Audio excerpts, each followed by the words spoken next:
we've come to develop an entire new common vocabulary in 2020. Quarantine, stay-at-home order, self-isolation, contaminated, clean, unclean.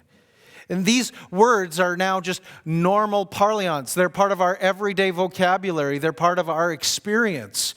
And not only are these words now part of what we commonly use each day, but they actually have become something that I don't think any of us at the beginning of 2020 ever thought could be possible. They'd be words that would help us to understand the book of Leviticus.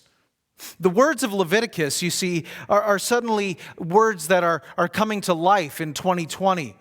We encourage people at the beginning of each year to start a reading plan, to try and read through the New Testament or the entire Bible. And many good reading plans die in the book of Leviticus. People start off strong, but by the time they reach this book, they find it's full of ancient rituals and full of all sorts of practices that are so foreign to us that we have a hard time understanding them.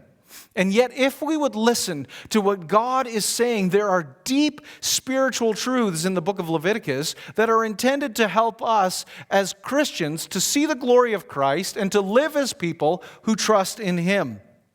Now, we need to pick up where we left off before Christmas time, before the Advent season. As we were going through the story of the Bible, we had come to the book of Exodus, and God had taken a people who were in slavery and set them free from Pharaoh and from bondage. And He had taken them out of the land and brought them across the Red Sea. And when He had brought them then to the place of the mountain of God, Mount Sinai, He made a covenant with His people, calling them His treasured possession, a kingdom of priests, a holy nation. And as Moses then went up the mountain and received the covenant from the Lord, he received 10 words, 10 commandments that would be given to a people who would be reminded that the Lord their God had brought them out of the house of slavery, out of bondage in Egypt, and now was giving them not laws to oppress them, but rather He was giving them laws so that they would know how to live as free people. In the midst of that, God had said that He would now come and dwell among His people. He would live among them. And so a tabernacle, a tent, would be set up in the midst of all of the other tents of Israel. And in the midst of the camp of Israel, God would descend at the end of the book of Exodus, and He would come and dwell. And as the book of Leviticus opens, what we hear is God inviting Moses to join Him at the tent of meeting. But there's a problem. How can people come and draw near to a perfect and holy God? And Leviticus begins to answer this particular question. How can people, sinful, unclean, impure people, come and live and dwell where God is? And so the book of Leviticus opens with 7 chapters describing, if you would, the practice of sacrifice. What is the atonement that is made so that you can draw near? In chapters 8 and 9, the instructions are given to the priests who would descend from Aaron's line in terms of how they would mediate God's presence. But when we come to Leviticus 10, what we find is that there is a crisis that ensues. Aaron's sons, Nadab and Abihu, decide that rather than following the commands of God and mediating the presence of God to the people as God had commanded, they would do their own thing. That they would take strange fire, we're told, and they would go into the most holy of places. And in going into the most holy of places, the Lord struck them dead. And suddenly, the holy place of God, His house, His pure, perfect house, has been defiled. It's been defiled by sin, and it's been defiled by death. And what ensues in the following chapters, from chapters 11 through 15 of Leviticus, are these details about what it means for God's house to be cleansed. How will His house be decontaminated, if you would? Because sin has come into the most holy of God's places, His very throne room. And now his house has to be cleansed. And we know that Leviticus 11 through 15 are the details about how his house would be cleansed, because the story of Nadab and Abihu, which starts in chapter 10, is brought to its completion in Leviticus 16, verses 1 and 2, where God outlines the sacrifice on the Day of Atonement that will reconcile and cleanse his house. How can anyone then come into God's presence? If our tendency is that we will defile the very presence of God because we are unclean, because we are sinful, how can anyone come near? I want us to see three things from these chapters in Leviticus. And the first thing I want us to see is that we ought to first feel the separation. When Aaron was given the instructions about God's house, at the end of chapter 15, verse 31, Aaron is told, "Thus you shall keep the people of Israel separate from their uncleanness, lest they die in their uncleanness by defiling my tabernacle that is in their midst." This is precisely what had happened to Nadab and Abihu, that they had died in their uncleanness by bringing uncleanness into the very presence of God. And so by doing this, God's home had been defiled, and death had struck both Nadab and Abihu. And God now, through Aaron and Moses, warns the people that uncleanness should not be coming into the presence of God. Now, we need to define this word, unclean. When we think about unclean, we think about dirt and hygiene. We think of alcohol hand sanitizer or Lysol wipes or a good bar of soap. And when we think of cleanliness, we think in terms of germs. But the Bible, when it speaks about being clean or unclean, is not primarily concerned about hygiene, though hygiene does play a small part in this. But rather, the idea of being unclean is to be tainted by a world of sin and death. That the world has been cursed, and in the curse, that sin has touched everything. And that you can become unclean either directly by participating in sin or by doing evil, or that you can become unclean indirectly by being in contact with a dead body or having an infection or a flow of blood. And though those things are not sinful in of themselves, they prevented the person from coming into the presence of God. As we read in Leviticus 13, verse 46, what would happen is that in the particular cases of skin diseases, which is primarily what chapter 13 is about, that if someone had a sore, eczema, psoriasis, for example, or maybe a cut that got infected, that they were to be declared unclean. They would go before the priest, and the priest would examine them, and if the skin was an open sore and it was festering, the priest would declare that they were unclean, and the person would be removed from the very presence of the camp. They would have to move outside of the camp. That their tent would have to be removed, or their location of where they lived, outside, away from the presence of God and from the people. They would dishevel themselves. Their hair would be messed up. They'd tear their clothes. They'd have the appearance of one who was unclean. And whenever someone would come near to them, they were to cover their upper lip, we're told, and they were to shout out, "Unclean! Unclean!" It was a warning. Stay away. Because contamination could happen by coming into the presence of another person who was unclean. And so they would be quarantined, if you would. They'd be removed from the rituals of the community of faith and the rituals that would bring life. The rituals of fellowship, of eating together, of spending time in a community and being centered around the very Lord God who dwelt in their midst. And instead of being near to God, they were to be cut off, removed, cast away, and placed outside the camp. This is how we're to understand what it means to be unclean. That it's a problem because sin has contaminated the world. But in the midst of feeling that separation, that this is what sin does, is it separates us from other people and it separates us from God. Leviticus is not intended to give us a bunch of commands that make us wonder, what do I have to do? How do I have to obey? But rather, they point to a deeper spiritual reality. If first we're to feel separation, that sin separates us from God and it separates us from others, the second thing is that the commands of Leviticus were intended to drive us to choose life.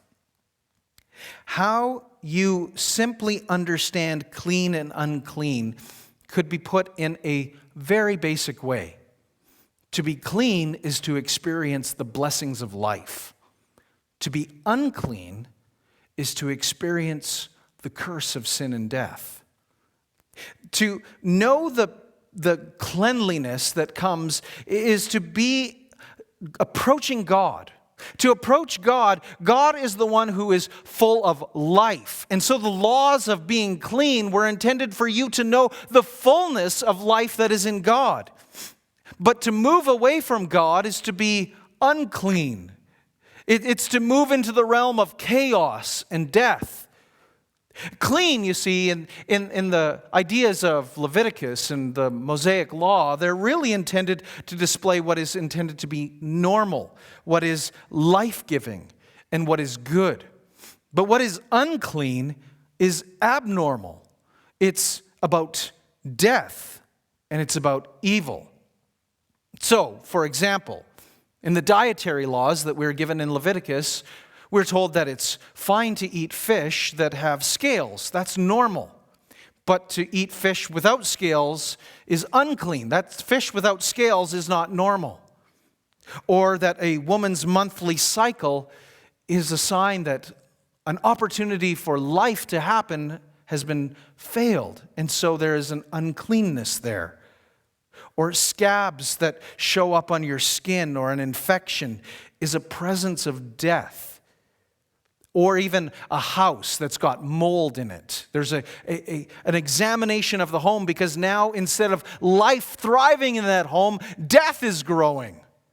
And so the laws about what is clean and unclean relate to, most simply, that which is clean is producing life, and that which is unclean has the scent of death. It's not as though to be unclean is directly related to you directly sinning. It's more the idea that sin has touched this world in every shape and form. And so you can be unclean and not necessarily have committed a sin, but you have encountered the realm of death. This is why the scholar Gordon Wenham, he says, God, who is perfect life and holiness, can only be approached by clean men who enjoy fullness of life themselves. The unclean are those who are in some way have an aura of death about them in that they manifest less than physical wholeness. And so in Numbers chapter 12, when Aaron sees that his sister Miriam is suffering from a leprous disease, he prays and he says, "Please do not let her be as one dead whose flesh is half consumed." And those who were to have skin diseases were to be pronounced unclean, tear their garments, have messy hair, live outside the camp. And so whatever the bodily fluid discharge, that was a sign that life had not succeeded, but that there was the presence of death. And life had to be separated from death. That life and death cannot coexist together. That the unclean has to be purified. And to be clean then would become this idea of also following in the commands of God. To follow God's ways then is the way of life. And so obedience would be connected with this idea of being clean, of being full of life. That's why Moses, when he prays, he speaks to the people of Israel in Deuteronomy 30, verse 15. He says these words, "See, I have set before you today life and good, death and evil. If you obey the commandments of the Lord your God that I command you today, by loving the Lord your God, by walking in his ways, and by keeping his commandments and his statutes and his rules, then you shall live and multiply, and the Lord your God will bless you in the land you are entering to take possession of it. But if in your heart you turn away, you will not hear, but are drawn away to worship other gods and serve them, I declare to you today that you shall surely perish. You shall not live long in the land that you are going over the Jordan to enter and possess. I call heaven and earth to witness against you today that I have set before you life and death, blessing and curse. Therefore, choose life, that you and your offspring may live, loving the Lord your God, obeying his voice, and holding fast to him, for he is your life and length of days, that you may dwell in the land that the Lord swore to your fathers, to Abraham, to Isaac, and to Jacob, to give to them." And so the way of God, his commands, is life, and life to the full. And he holds out life to those who would hear and believe and trust in his promises. But what happens? What happens if you've failed to obey the commands? What happens if you've been disobedient? This is where the book of Leviticus outlines that you need to be cleansed. The way that you can approach a pure and a holy God is only by being made clean. To be made clean is to be fit for God's presence, and to be holy is to belong to God. And God's work is to spread his cleanliness, his cleanness, and sanctify for himself a people. The devil's work is to kill and destroy and to make unclean. The world is full of contaminants, both moral contaminants and hygienic contaminants, if you would. How can we stay clean?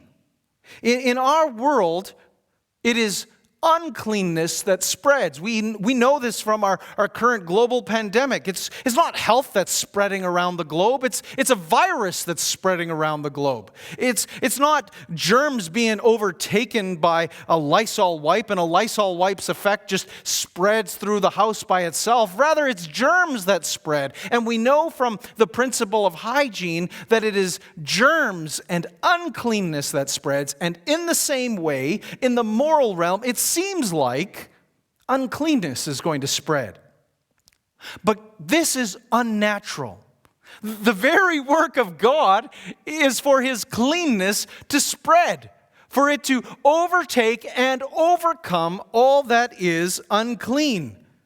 And so the answer to this uncleanness is that there are laws of life and death, and God's desire is to purify for himself a people who can draw near into his house, into his presence. Just like a grandchild who wants to sit with grandma on her nice white couch and not get it dirty needs to wash their hands. In the same way, we are people who have uncleanness, who need to have ourselves washed and purified.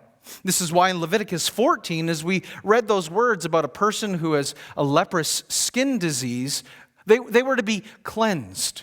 And the way they were to be cleansed was an offering of 2 birds and the blood of 1 bird sprinkled, and water and a hyssop branch being sprinkled, just like Israel received the blood and the water as they passed through the Red Sea, the hyssop branch that prepared them to go and leave Egypt, is the way that the leper was to be cleansed, by water and blood. And in a similar fashion, that God's plan to purify himself for himself a people is by water and blood.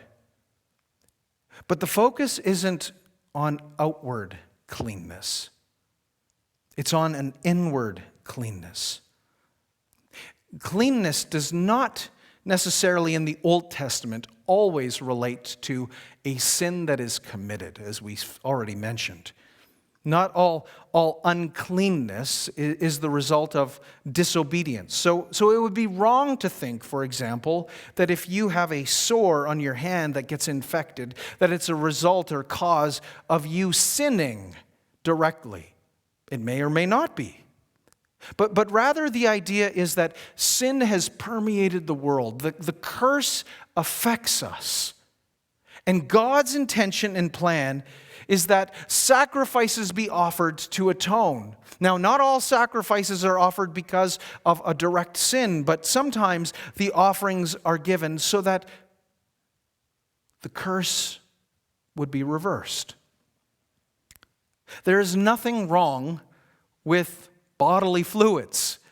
There's nothing wrong with having a pussy sore in terms of it being a moral issue. It needs medical attention. It needs care. But in Leviticus, what we find is we live in a sin-stained world.